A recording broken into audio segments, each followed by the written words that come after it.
Internacional presenta la palabra de Dios revelada proféticamente con fundamento apostólico a través de la doctora Emma de Sosa.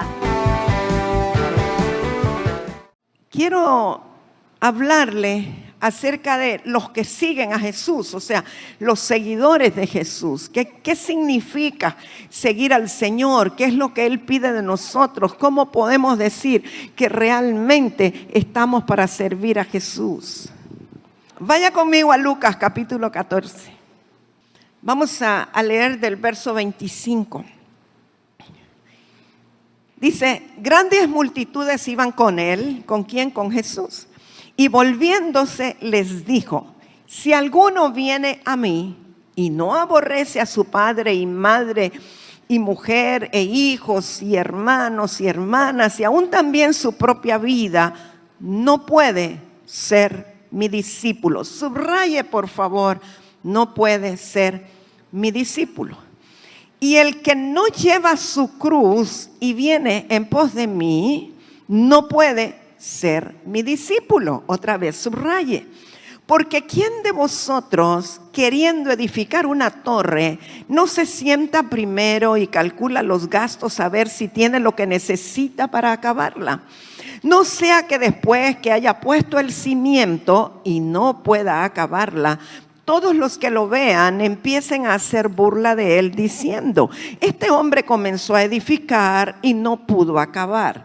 ¿O qué rey al marchar a la guerra contra otro rey no se sienta primero y considera si puede hacer frente con 10,000 al que viene contra él con 20,000?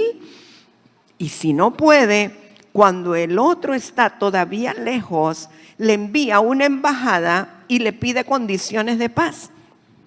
Así pues, cualquiera de vosotros que no renuncia a todo lo que posee, no puede ser mi discípulo. Subraye otra vez, por tercera vez, cuando dice, no puede ser mi discípulo.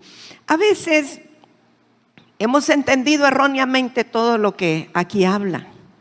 Porque cuando dice el que no aborrece padre, madre, hijo, por causa de mí no es digno de mí, realmente no, el sentido del Señor no es decirnos tienen que odiar a su papá, tienen que odiar a su mamá, tienen que rechazar. No, el sentido espiritual de esta palabra es aquello que más aman ustedes, su padre, su madre. Acuérdese que le estaba hablando quizá a algunos hombres que eran solteros, no tenían esposa. Probablemente al ser casado diría y que no aborrece a su mujer y a sus hijos, pero Dios no está hablando, o quizá la traducción de la palabra aborrecer no es la correcta. Él no está hablando de que nosotros rechacemos a esas personas o dejemos de amarlas. El sentido espiritual es aquello que ustedes más aman, que aman con todo su corazón, tienen que amarlos menos que a mí. Es decir, para que ustedes puedan ser mis discípulos, el requisito es que me amen a mí por encima de aquellos que más aman. ¿Sí? ¿Está conmigo? Porque es fácil en nuestros afectos humanos amar mucho al papá, a la mamá, a los hermanos, amar mucho al esposo, a la esposa, a los hijos. Eso es natural. Pero luego empezar a amar a Jesús, en ese tiempo pues Jesús estaba allí en persona, con cuerpo físico, y empezar a amarlo más de aquellos que usted ama de verdad, no es muy fácil. No es muy fácil porque resulta ser alguien extraño. Y hoy día usted no ha conocido naturalmente a Jesús, pero ha tenido una revelación de quién es Jesús o ha recibido el amor de Jesús, pero tampoco es muy fácil. Yo recuerdo cuando nuestra hija Rebeca nació, mi esposo, que él antes había dicho, no me importa que no puedas tener hijos, a mí no me importa, te quiero a vos, no importa si no me das hijos. Pero cuando su hija nació, una cosa es verla venir y otra es platicar con ella. Nadie sabe lo que se aman los hijos hasta que los tienen. Y yo creo que aquellos que quizás están molestos con los padres y no aprecian a los padres, el día que ellos se convierten en padre o en madre, comprenden a sus padres y se empiezan a reconciliar con ellos, porque entonces ya están experimentando lo que se siente ser padre. Y recuerdo que mi esposo era una cosa con Rebeca, o sea, tremenda, ¿no? Hasta que una vez el Señor se le reveló, y no le voy a contar el testimonio es de él, pero sé que él tuvo una visión como en una pantalla de televisión, donde Dios le mostró los afectos que estaban en su corazón. Y entiendo que estaba Rebeca y que estaba su mamá. O sea, ¿qué es lo que Dios nos está queriendo decir? Y en este caso particular, ¿qué le estaba diciendo el Señor a él? Como estos amores están ocupando el primer lugar en tu corazón, y yo, el Señor, quiero ser el primero en tu vida. Y uno dice, pues sí, hay que amar al Señor sobre todas las cosas. Yo digo, alguien que sí fue probado en esto fue Abraham. Que Dios le dijera, sacrifica a tu hijo, sacrifica el amor por tu hijo, muéstrame que me amas a mí más que a él. Yo creo que él pasó la prueba, fue aprobado, pero no es fácil. No es fácil, y en momentos en que hay persecución es más difícil. Yo he podido ver personas, he tenido discípulos, hijos espirituales, que sus padres les impedían que se congregaran con nosotros, o que sus padres no querían que ellos se congregaran o que fueran creyentes. Y sin embargo, estos discípulos, que algunos están aquí todavía, ellos tomaron la decisión de seguir al Señor Jesucristo a pesar de la oposición de sus padres. Y sabe que a la larga el Señor tomó control también de sus padres, porque terminaron convirtiéndose. Pudimos ver en una ocasión la madre de uno de ellos, no voy a dar nombres, pero llegó a buscarme la mamá muy molesta a mi casa, pero salió ministrada, salió llorando y salió convertida, y hasta le dimos jalón a su casa. O sea, el Espíritu Santo a la larga siempre va a tomar control cuando nosotros tomamos la decisión de amar al Señor por encima de lo que más amamos. Pero es como que somos probados para ver si realmente tenemos el calibre para ser sus discípulos. El que fue mi padre espiritual y ministerial, el hermano Ángel, había entendido esta revelación, no sé si de la manera correcta, pero por eso el ministerio se llamó Seguidores de Jesucristo. Él lo había entendido, pero probablemente muchas veces aún la familia no lo entiende. No es fácil entenderlo. Y yo me he puesto a pensar que si Pedro tenía suegra a la cual el Señor Jesús sanó, quiere decir que tenía esposa, que era casado. Y yo me pongo a pensar, ¿qué pensaría la esposa de Pedro? Que él andaba todo el tiempo con Jesús en misiones, no sé cada cuánto llegaba a la casa. Cuando alguien tiene un llamado poderoso de parte de Dios a seguir al Señor, no se puede casar con cualquiera. No sé para quién es esto.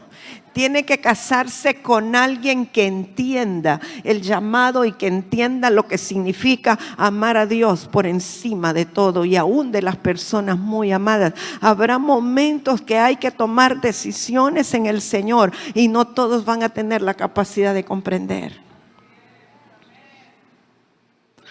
Obviamente tiene que haber prudencia.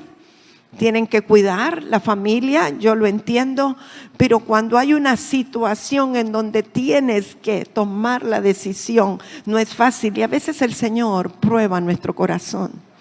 Yo recuerdo en una ocasión yo tenía un compromiso bastante fuerte en el Señor, ahorita no preciso qué era, pero sí sé que tenía un compromiso espiritual.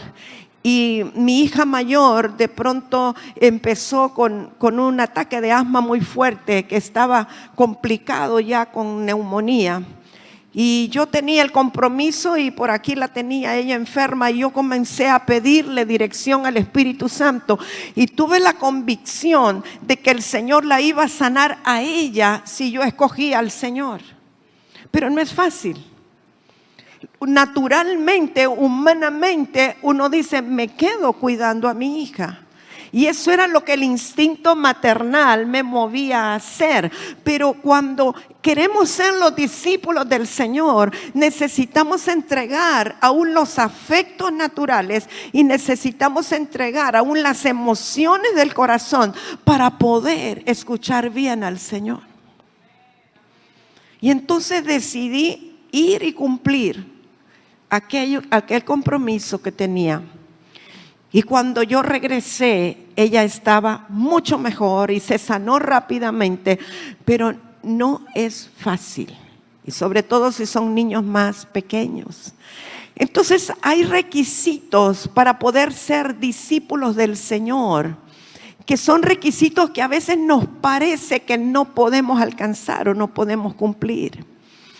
Pero aún más que eso, es posible que a nosotros no nos toque cosas así tan difíciles como que hay que entregar la vida por el Señor, porque hay lugares, hay países donde la persecución es tan fuerte que las personas tienen que aún negar su propia vida, saber que van a perder la vida por servir al Señor. Espero que no nos toque, pero hay personas a las cuales les ha tocado, para poder definir que sí son discípulos del Señor.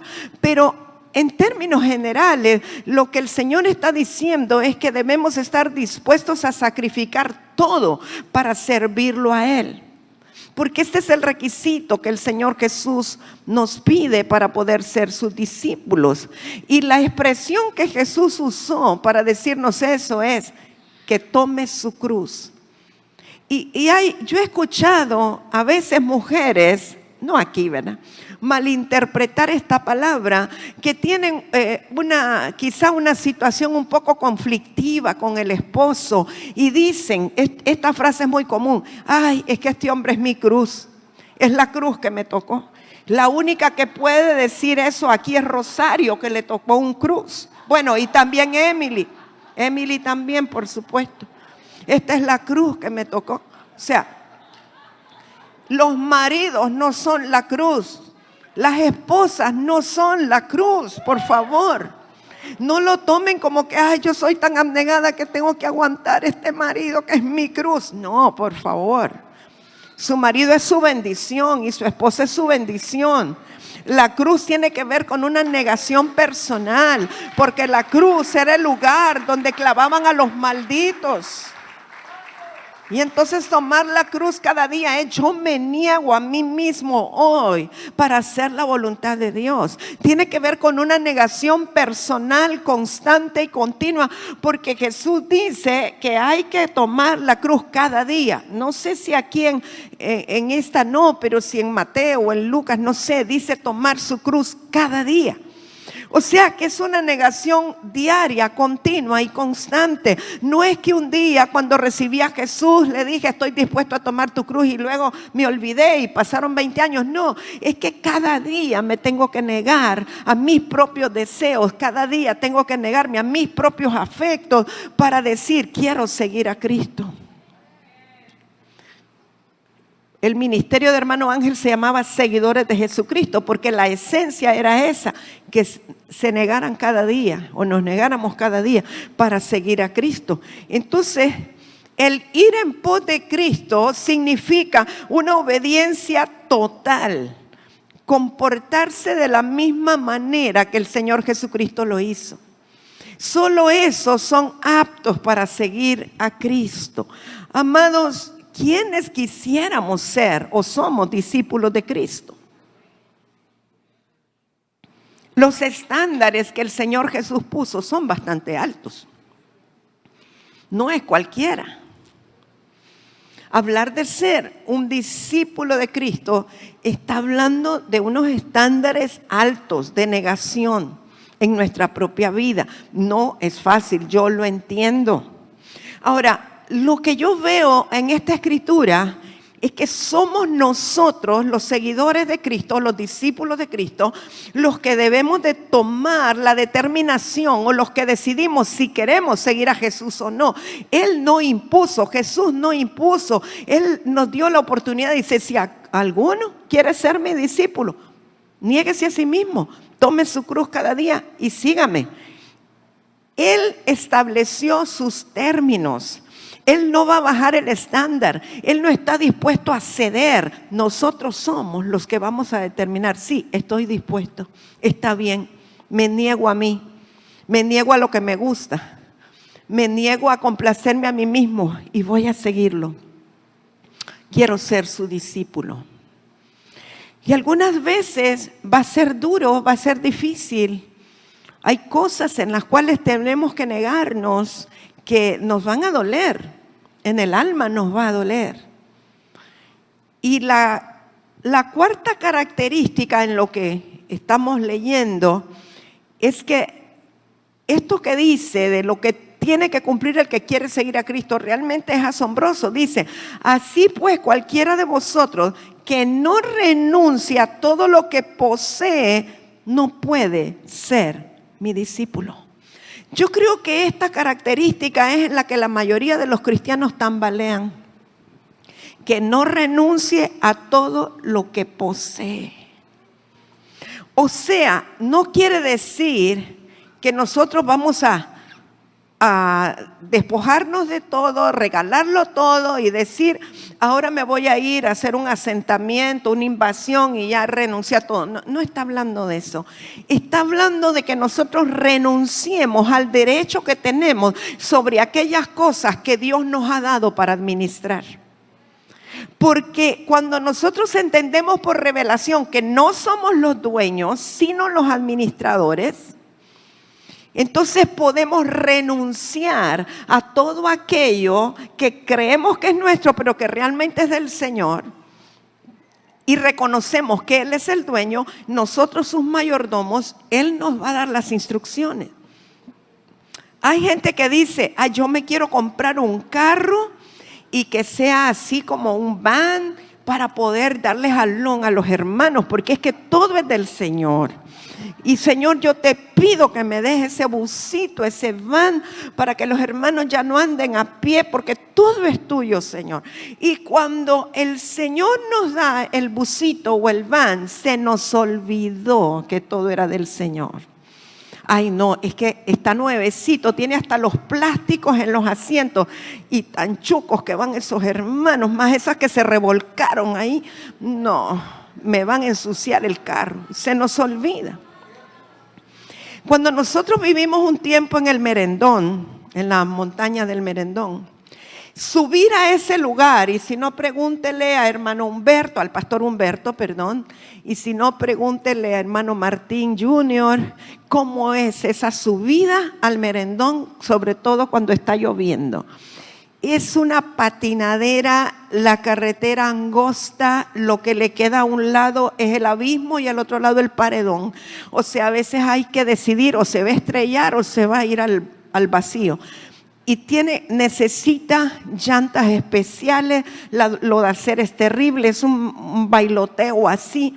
Y usted mira aquel montón de gente, de personas de la montaña que trabajan allá, que van subiendo, caminando con aquellas cargas en los hombros, en sus espaldas. Y los carros normalmente suben volados, suben rápido, porque cuando la carretera es así, usted no puede ir tan despacio. Usted tiene que agarrar impulso y que ir rápido, aprovechando el impulso, porque si no, se le viene el carro para atrás. Y entonces, nosotros que vivimos allá, y teníamos un carro relativamente nuevo, y mi esposo subía y bajaba todos los días. Y la gente que iba subiendo a pie le pedía jalón a las otras personas y nadie le daba. Pero mi esposo siempre se detenía, no importa cómo o dónde, para darle jalón a ellos. No en la paila, dentro del carro. Nunca le importó si estaban sucios o no. Nunca le importó si le iban a dañar el carro o no. Y sabe que el carro siempre estuvo bien, siempre respondió. Nunca tuvo un accidente, nunca tuvo un percance. En cambio, otras personas que se negaban a dar jalón, a veces los encontrábamos con el carro que estaba parado, que estaba con problemas, que no podía subir. O sea, cuando realmente nos despojamos de ser los dueños de las cosas y sabemos que solo somos administradores en la tierra y sabemos que Dios lo dio, Dios lo sostiene, Dios lo sustenta, todo es de Él, lo que Él da lo quita cuando quiere, y entendemos ese principio, no vamos a tener problema. No vamos a tener problema. Las cosas el Señor las va a sostener. Él va a permitir que todo eso esté para nosotros. Ahora, cuesta un poco entender el concepto de que todo es del Señor y se necesita revelación. Y uno de los temas de conflicto muchas veces entre los cristianos es que si el diezmo es de la ley o no es de la ley. Que si el diezmo es para hoy o no es para hoy. Ok, yo le voy a decir algo y me estoy jugando aquí que algunos pueden no estar de acuerdo o pueden sentirse mal.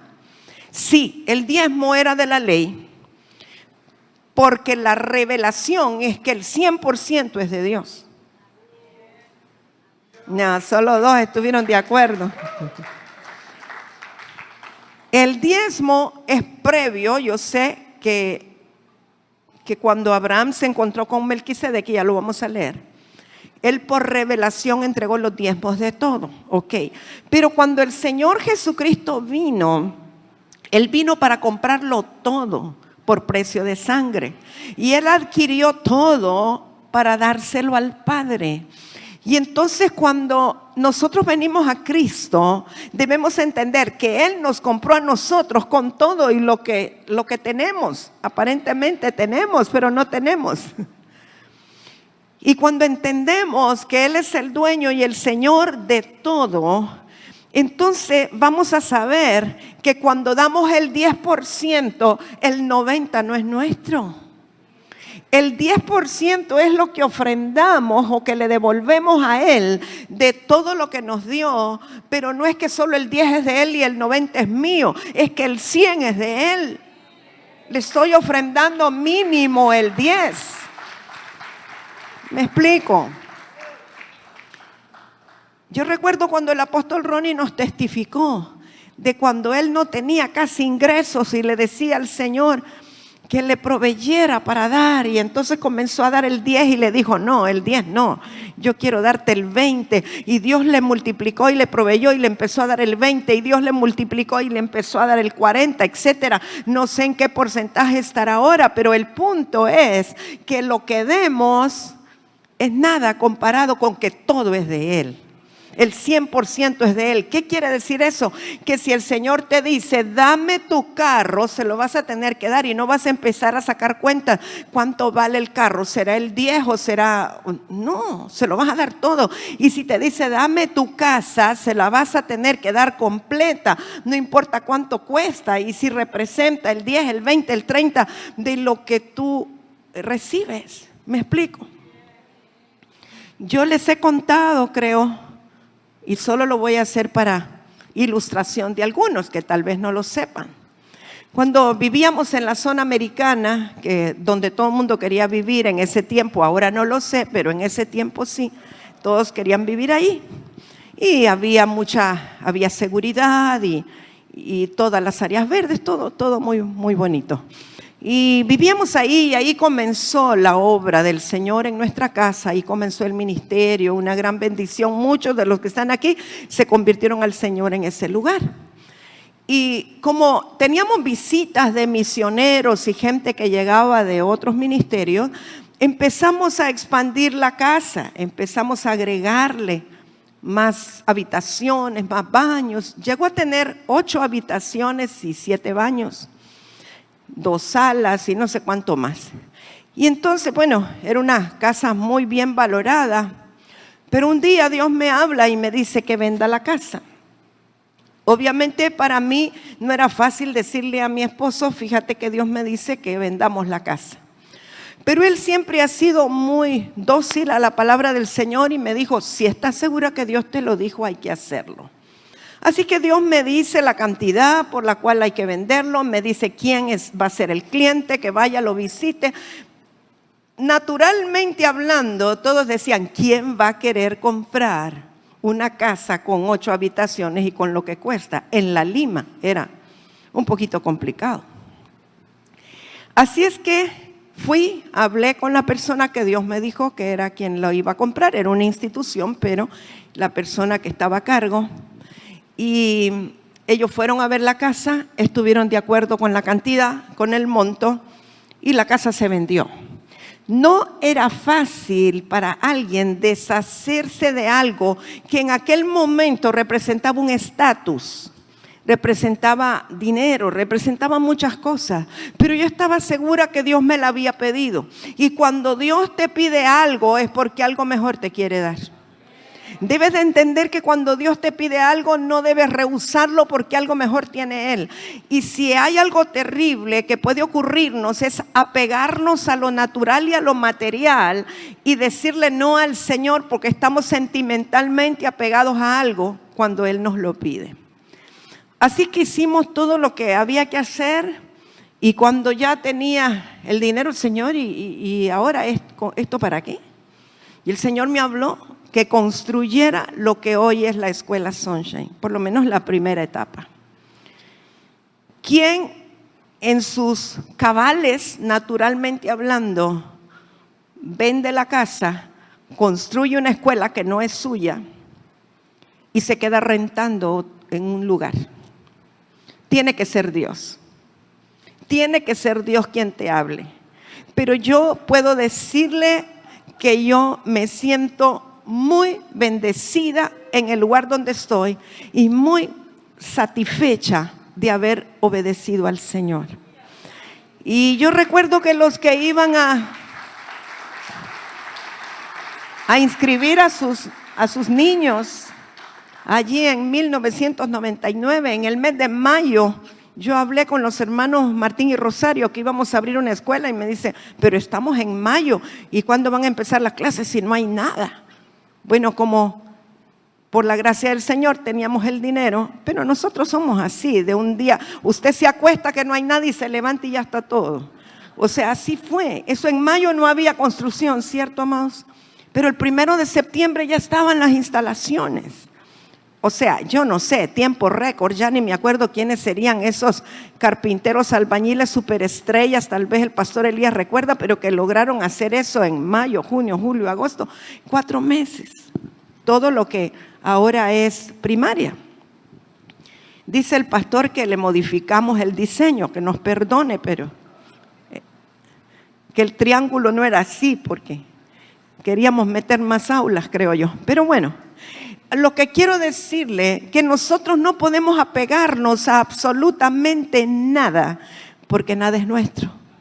Todo es del Señor. Y que Él te puede pedir en un momento X aquello a lo cual estás más aferrado y más vale que no se lo rehuses, porque Él te quiere dar algo mejor. Algo que necesitamos entender es que somos mayordomos del Señor. Y la mayordomía va más allá de la ofrenda. Yo puedo haber determinado, ay, voy a ofrendar tanto, y estando sentada allí, el Espíritu Santo puede hablarme y decirme, no, dalo todo. Dalo todo. Yo recuerdo cuando recién nos convertimos, era el tiempo ese en el que el Señor nos decía, dalo todo, vacía la cartera, te vas sin nada. Yo ahora no veo eso. No sé qué pasará. ¿Cambiaría Dios de opinión? Pero yo recuerdo, y aquí hay testimonios de gente que vació su cartera y no tenía ni para el bus de regreso y Dios siempre les proveyó. Yo recuerdo testimonios como los de Martín y Rosario que no tenían ni para ponerle el combustible a aquella Willis que no sé cuánto tragaba de gasolina, pero el Señor les hacía el milagro y les multiplicaba. Y llegaban y regresaban y tenían todavía. Le llenaba el tanque el Señor.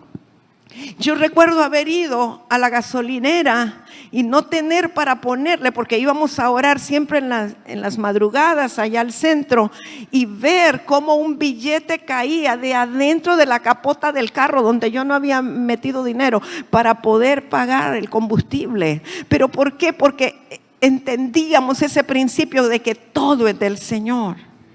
Creo que nos hicimos más racionales y empezamos a hacer números y empezamos a contabilizar todo. Entonces dice, ¿verdad? Vamos a hacer un presupuesto. Primero el 10% porque ese es del Señor. No, todo es del Señor.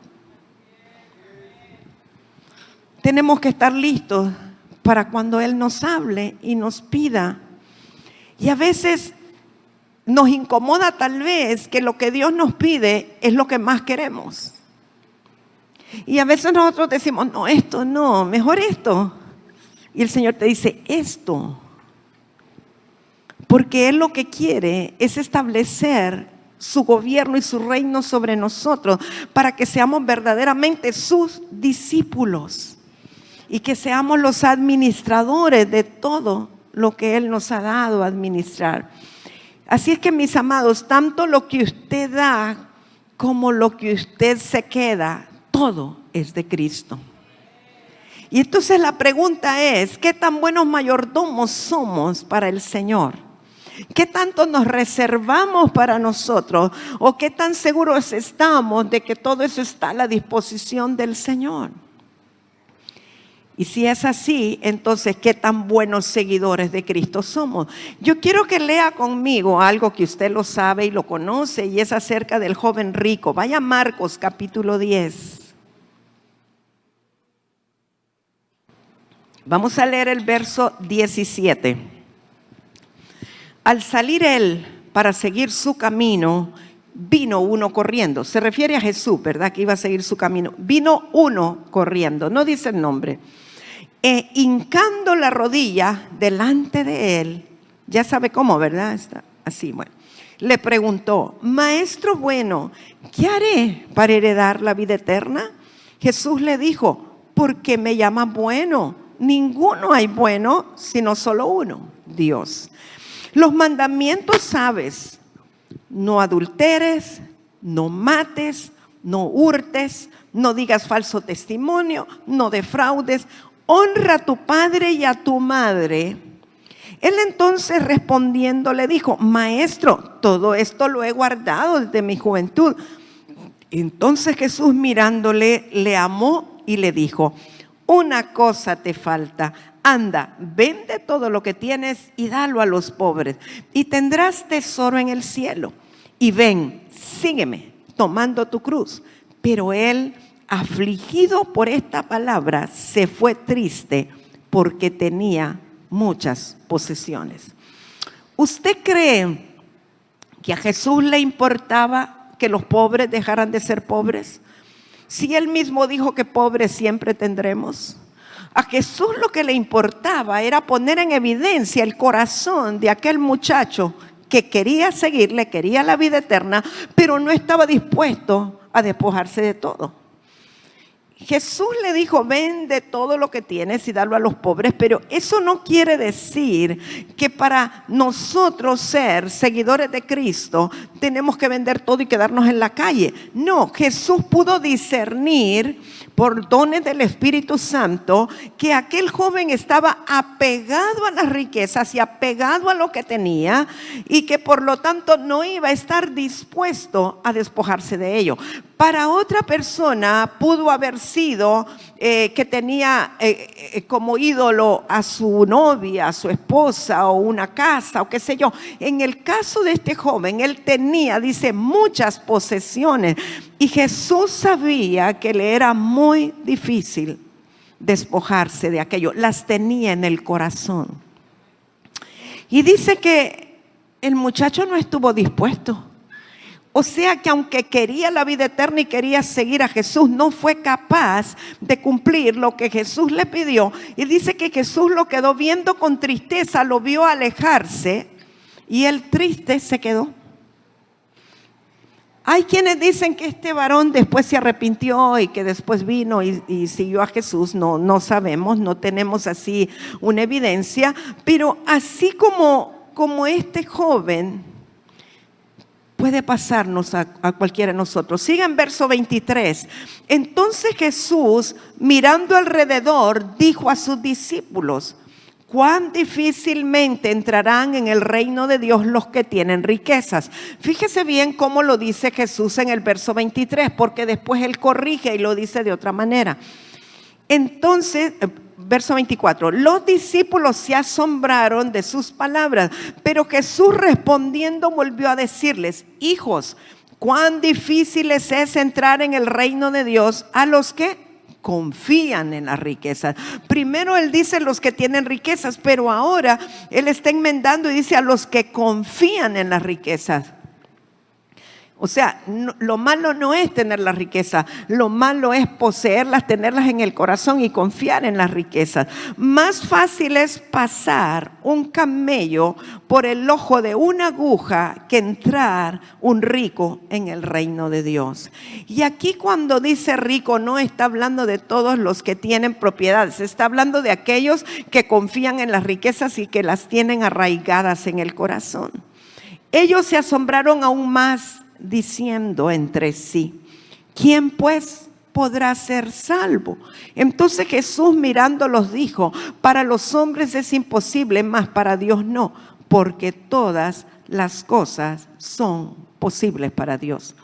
Cuando Jesús le da el ejemplo de pasar por el ojo de una aguja, de que un camello puede pasar más fácilmente que un rico entrar, se está refiriendo, las agujas eran las puertas que hay en los muros de Jerusalén. Y por causa de que tienen forma de una ojiva, se llamaban aguja.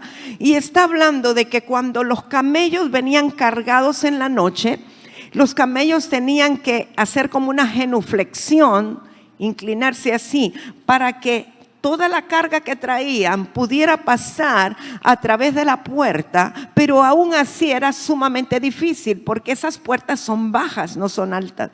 Entonces, siendo algo tan complicado, Jesús les dice como una analogía: es más fácil que pase un camello cargado por una de estas puertas ojivas a que un rico pueda entrar en el reino de los cielos. O sea, que aunque aquello era tan difícil, era más fácil a que un rico entrara. Ahora, Jesús les dice, porque los discípulos ahí se asustaron. ¿Por qué se asustaron y se preocuparon? Porque ellos tenían plata y no estaban dispuestos a despojarse. Entonces, aquí los discípulos se asustan y dicen: bueno, ¿y entonces quién va a poder ser salvo? Ellos se ponen a pensar: hoy, si nosotros no somos capaces de hacer esto, entonces ¿quién va a poder ser salvo? Nosotros somos los discípulos de Jesús, nosotros somos los que estamos siguiendo a Jesús y no somos capaces, entonces ¿quién puede ser salvo? Pero qué tremendo lo que Jesús le contesta. Le dice: lo que para el hombre es imposible, para Dios es posible. ¿Qué quiere decir esto, mis amados? Yo humanamente, normalmente como ser humano, no puedo despojarme de todo y pasar por esa situación para entrar al reino de los cielos. Pero para mí es imposible, pero para Dios es posible, porque Él es el que me hace nacer de nuevo. Él es el que pone en mí el querer como el hacer. Él es el que me ayuda, porque todo es de Él y por lo tanto Él me va a sustentar. Entonces nosotros necesitamos entender que tiene que estar Dios con nosotros y de nuestro lado para que podamos tomar esas determinaciones y esas decisiones. Si yo voy a dar todo lo que ando y quedarme sin nada solo para que otros vean o para dar un testimonio, pero no lo estoy haciendo con un corazón generoso para Dios, entendiendo que todo es de Él, no va a pasar nada. Puede que se quede sin nada. Pero cuando usted lo hace porque está siguiendo la instrucción de Dios, porque usted sabe que Dios se lo está pidiendo y usted lo hace espontáneamente y usted sabe que Dios lo va a sostener, tenga la certeza que Dios lo va a sostener y le va a dar mucho más. ¿Sí está conmigo? Y no crea que es que voy a tomar una ofrenda, no. Pero las canastas están ahí. Entonces, amados, mire, el dinero no lo es todo. Las riquezas no lo son todo. El apóstol Pablo le dice a su discípulo, hijo espiritual Timoteo, en 1 de Timoteo 6:10, porque raíz de todos los males es el amor al dinero. No el dinero, porque algunos dicen, es que la raíz de todos los males es el dinero. No. El dinero no es malo. El dinero no es raíz de los males. el amor al dinero. Es decir, si yo amo al dinero más que a Dios, esa es la raíz de mi mal. De ahí va a venir la codicia, de ahí va a venir el celo, la competencia, el amor al dinero, amar el dinero más que a Dios. Ese es mi problema. El dinero no es malo. Y si alguien aquí cree que el dinero es malo, tráigamelo, que yo lo convierto en bueno. Pero el problema no es ese, es el amor, el apegarse al dinero, ¿verdad? Hay quienes dicen el dinero es sucio, el dinero es maldito. Tráigamelo, yo se lo limpio. No se preocupe. El problema es el apego al dinero, ¿sí? ¿Está conmigo? Bueno, gloria a Dios. ¿Sabe? Mi esposo a veces me dice, ¿y cuánto tenés ahí? No sé. Es que vos tenés tu guaca, sí, porque entra, sale, entra, sale, entra, sale. Yo nunca sé cuánto tengo. ¿Y cómo que no sabes? No, y no llevas, no, yo no. Perdónenme los administradores, yo no llevo cuenta. Porque yo saco como Dios me dice que saque y que le dé a quien Él me dice que le dé. Y yo no sé cuánto entró y cuánto salió. Lo que yo sé, nunca me falta nada. Eso sí lo sé. ¡Aleluya! Santo. Un día que yo no estaba, ¿verdad? Pero yo estaba conectada a la transmisión. Yo no sé si andábamos en Olancho o en algún lugar que estaba predicando la pastora y profeta Alba. Y entonces tomaron una ofrenda para mí y luego Pastor Elías vino, lo llamaron, no sé si para recibir la ofrenda o qué. Y él dijo, ¿están claros aquí que la hermana Emma con esto puede comprarse zapatos, carteras, hacer lo que quiera, irse de viaje? ¡Wow! Yo me empecé a emocionar con todo lo que él dijo. Ir a comer a los restaurantes finos. Usted no me va a creer, pero ese sobrecito ahí lo tengo en la guaca y ya he empezado a distribuir también. Porque yo sé que el día que yo quiera ir a un restaurante fino, el Señor me va a llevar y va a poner en alguien a invitarme. Y el día que necesite unos zapatos, una cartera o algo, Él me los va a mandar, y del color que han andado buscando que no encuentro en ningún lugar. Usted sabe que la gente profética no gustan los colores, ¿verdad? No puedo encontrar unos zapatos color verde esmeralda, pero van a llegar, van a llegar. Amados, el Señor es el dueño de todo. Y Él tiene allá en su bodega cosas que usted no encuentra ni en Amazon, ni en eBay, ni en ningún lado. La bodega del Señor es sobreabundante, sobrenatural, más allá de lo que pedimos o entendemos. Es maravilloso nuestro Padre. Él nos sorprende con cosas que nosotros ni pensamos. Hermoso es el Señor. Y dice, el cual codiciando algunos se extraviaron de la fe y fueron traspasados de muchos dolores.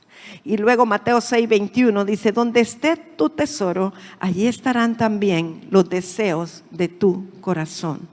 O sea, tú vas a desear aquello o vas a anhelar aquello donde has puesto tu corazón.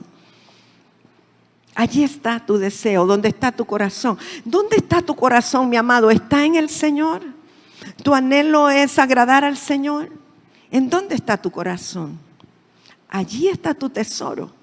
Todo lo que atesoras es donde está tu corazón. Hay revelaciones que nosotros necesitamos. Y la primera revelación que necesitamos para poder ser discípulos del Señor es que de Jehová es la tierra y su plenitud, del mundo y los que en él habitan. El salmista lo sabía. De Jehová es la tierra y su plenitud, del mundo y los que en él habitan. La tierra no es del diablo. De Jehová es la tierra y su plenitud, del mundo y los que en él habitan. El Señor dijo a través del profeta Ageo, mío es la plata, mío es el oro, dice Jehová. Él dice, Jehová de los ejércitos, que Él es el dueño del oro y de la plata. El otro día, uno de los amados estábamos viendo todo lo que hay que reparar para que cuando vengan los hermanos de Capi, todo esté bien. Y entonces empezamos a ver en Gosén todas las lámparas que estaban quemadas. Yo no me había percatado. Y entonces el sistema de lámparas que tenemos, sistema antiguo, y ahora hay que cambiarlo todo por LED, porque ya no se encuentran esos repuestos, eso ya no es funcional. Y cambiar por LED Llega mi amado y me dice, mamita, mire que eran como 18 tubos, no sé cuántos los que había que cambiar al LED, pero cada uno cuesta tanto, y me dijo la cantidad, y así como diciendo, mejor dejemos en penumbras, gocémelo. Y le dije, bueno, el Dios que yo conozco me dijo, mío es el oro, mío es la plata, así es que vamos a comprarlos, decime cuántos son y los vamos a comprar. Y es increíble cómo después vienen las bendiciones y vienen las ofrendas de donde menos uno espera. Alguien que depositó y yo más bien quedo preguntando, ¿y esto? No, es mi ofrenda, es mi... Y ahí está. Pero entendamos el principio de que el Señor es el dueño de todo.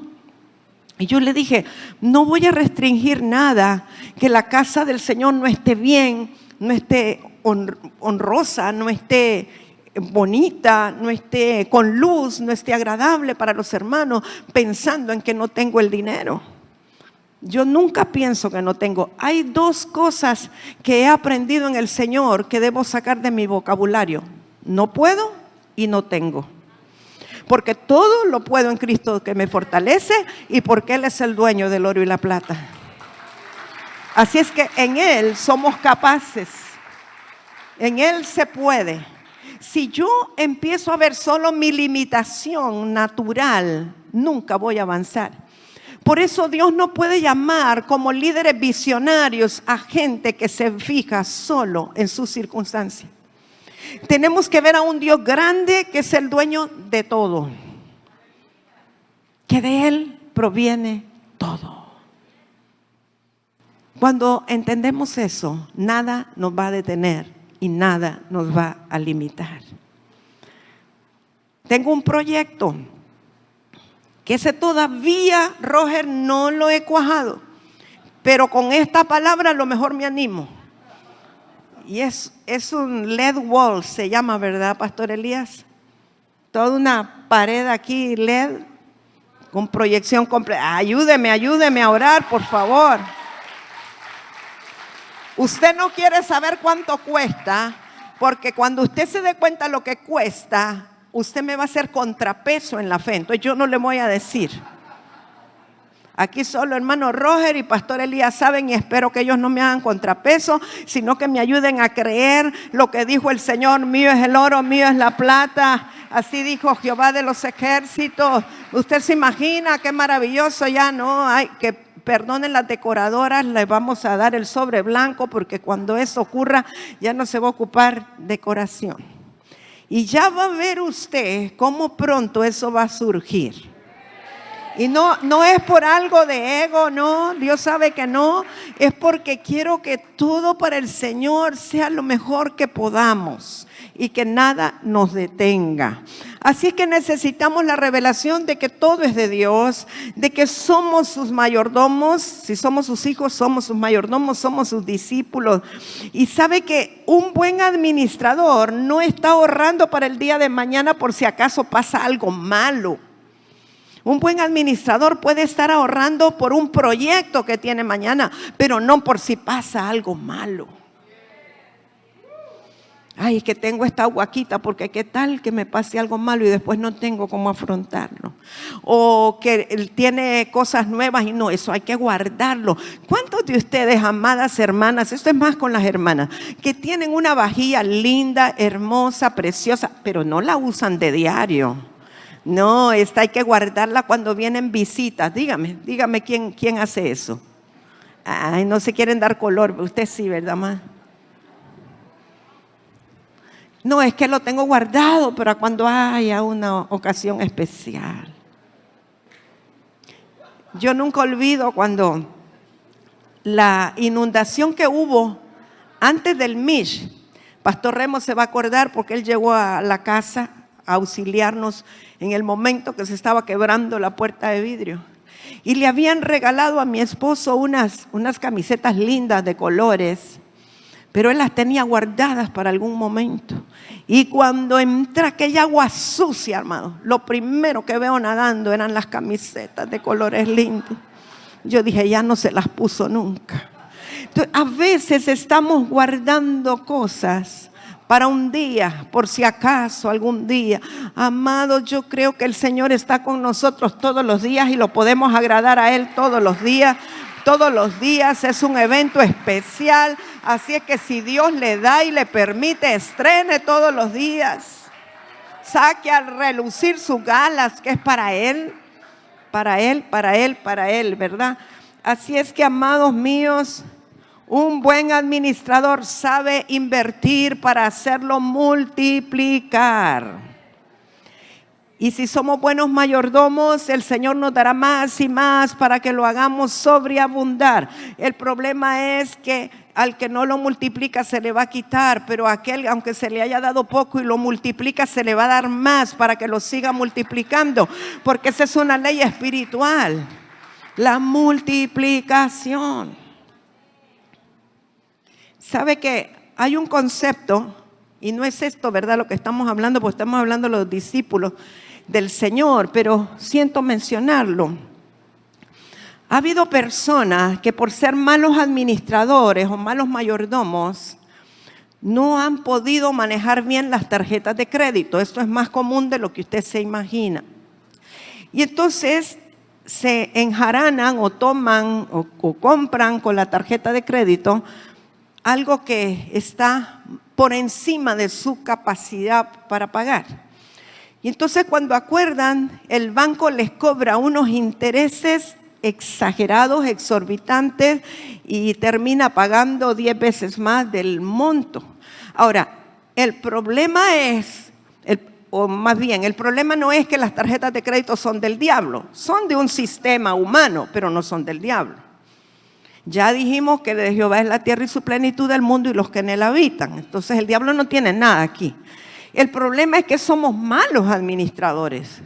Ahora, nosotros deberíamos de ser tan sabios y entendidos que podamos usar las tarjetas de crédito y no darle un centavo adicional al banco. Es decir, trabajar con el dinero del banco que me da 30 o 45 días para pagar, que es un tiempo que yo estoy haciendo multiplicar el dinero, y pagar antes de la fecha límite. No cuando son las 11:59 de la noche que se le va. No. Pagar antes de la fecha límite. Y no darle un centavo de intereses porque usted está pagando todo el capital porque usted tiene para poderlo pagar. Entonces nosotros como hijos del reino, sabiendo que todo es del Señor y nosotros administradores, podemos sacarle el jugo al sistema. O sea, podemos usar el sistema a nuestro favor y a favor del reino. El punto no es que las tarjetas de crédito son del diablo. El punto es que somos malos administradores y vamos a diestra y siniestra porque con el tarjetazo y después no podemos, sino que hay que ser austeros, entendidos, hasta donde podemos, pero sacarle el jugo al sistema. Entonces, yo sé que para algunos no es fácil, porque aún hay conceptos religiosos que nos impiden tomarlo o aceptarlo. Hay cosas que vamos a tener que ir ampliando y modernizándonos y a lo mejor siendo enseñados a cómo usar el sistema a favor nuestro o a favor del reino. Otra gran ventaja con las tarjetas de crédito es que normalmente usted acumula millas, o puntos, y muchos boletos para misiones han salido por millas acumuladas por compras que hemos hecho. Entonces hay varios, ¿verdad, pastores Perello, que hemos viajado con las millas acumuladas con las tarjetas de crédito? Hermano Oscar igual, Pastor Remo igual. Bien, amados, entonces Abraham recibió la revelación cuando estuvo enfrente de Melquisedec, y no le voy a decir mucho porque usted ya lo sabe. Dice que Abraham le dio el diezmo de todo, pero también David, el rey David, el salmista, rey y profeta David, tuvo revelación de que todo era del Señor. Y la pastora Mirlen Morenita tiene un cántico muy hermoso con eso, con Primera de Crónicas 29, 11 y 12, que dice: tuya es, oh Jehová, la magnificencia y el poder, la gloria, la victoria y el honor, porque todas las cosas que están en los cielos y en la tierra son tuyos. Tuyo, Jehová, es el reino y tú eres excelso sobre todos. Las riquezas y la gloria proceden de ti y tú dominas sobre todo. En tu mano está la fuerza y el poder, y en tu mano el hacer grande y el dar poder a todos. Le fue revelado a David que todo era del Señor. Israel, el pueblo de Israel, algo bien interesante que cuando yo lo vi, lo leí, lo aprendí, me causó un impacto, es que mientras el pueblo de Israel anduvo en el desierto, que eran esclavos mentales, aunque ya habían salido de Egipto, su mentalidad era de esclavos. Dios nunca les pidió primicias. Dios les pidió primicias hasta que ellos entraron a tierra de Canaán y empezaron a poseer el fruto, o sea, a usufructuar la tierra. Ahora, fíjese qué interesante, yo no había pensado, y cuando me di cuenta fue bien impactante. La tierra de Canaán estaba sembrada, allí estaba solo para cosechar, y no habían sido los israelitas los que lo habían sembrado, pero Dios les permitió a ellos entrar y poseer la tierra y todo el fruto que estaba ahí, aunque ellos no habían trabajado por ello. Pero les dijo el Señor: de esto van a dar primicias. O sea, la primicia es una revelación. Deuteronomio 26. Cuando hayas entrado en la tierra que Jehová tu Dios te da por herencia y tomes posesión de ella y la habites, entonces tomarás de las primicias de todos los frutos que sacares de la tierra que Jehová tu Dios te da, y las pondrás en una canasta e irás al lugar que Jehová tu Dios escogiere para hacer habitar allí tu nombre. O sea, si tú eres esclavo, no vas a dar primicia. Pero si tú estás recibiendo el fruto de la parcela que tienes o del trabajo, lo que sea, entonces por revelación yo sé que vas a dar primicias, porque todo es del Señor. El Señor Jesucristo fue la primera, valga la redundancia, primicia para el Padre. Él fue la primicia de muchos otros hijos, ¿verdad? Nosotros vinimos después. Él se entregó a sí mismo voluntariamente y sin reserva. Pero a su vez, Cristo nos compró con su sangre. Y entonces cuando Él nos compró con su sangre, debemos entender que ya no nos pertenecemos a nosotros mismos. O sea, mis amados, que tanto el nacimiento natural como el nuevo nacimiento se lo debemos al Señor.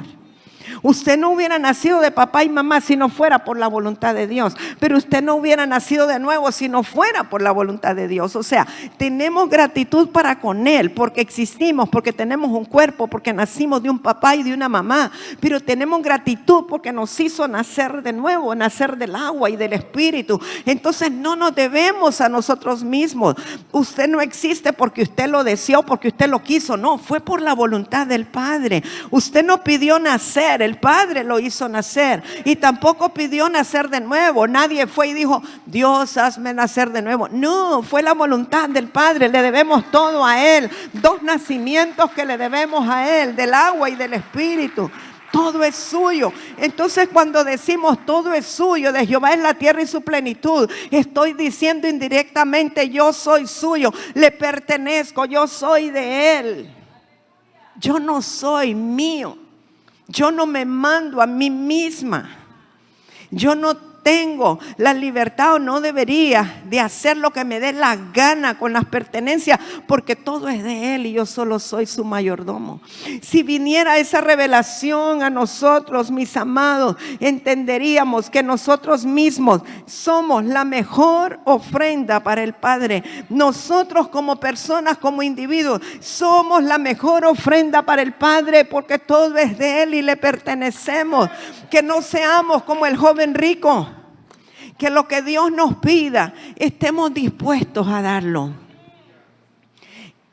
Esta palabra yo espero que cale en su corazón y que sea como una antesala para lo que usted va a recibir esta semana en Capi y aniversario, y que usted diga: Señor, reconozco que todo es tuyo. Póngase en pie, vamos a darle gracias al Señor por su palabra. Su palabra siempre es buena, siempre es viva, siempre es eficaz, es más cortante que toda espada de 2 filos.